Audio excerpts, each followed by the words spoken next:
எல்லோருக்கும் வணக்கம். இன்றைக்கு திங்கட்கிழமை, வளர்பிறை சஷ்டி, முருகப்பெருமானுக்கு மிகவும் உகந்த நாள், கந்தர் அலங்காரம். இந்த பாடலை பாராயணம் செய்து முருகப்பெருமானின் அருளையும் ஆசியையும் பெறுங்கள். விழிக்கு துணை திருமென்மலர் பாதங்கள், மெய்மை குன்றா மொழிக்கு துணை முருகாவெனும் நாமங்கள் முன்பு செய்த படிக்கு துணை, அவன் பன்னிரு தோளும் பயந்த தனி வழிக்கு துணை, வடிவேலும் செங்கோடன் மயூரமே. வேலும் மயிலும் சேவலும் துணை, வேலும் மயிலும் சேவலும் துணை, வேலும் மயிலும் சேவலும் துணை, வேலும் மயிலும் சேவலும் துணை, வேலும் மயிலும் சேவலும் துணை.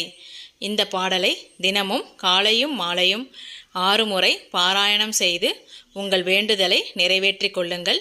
இந்த பதிவு உங்களுக்கு பயனுள்ளதாக இருக்கும்னு நினைக்கிறேன். நன்றி, வணக்கம்.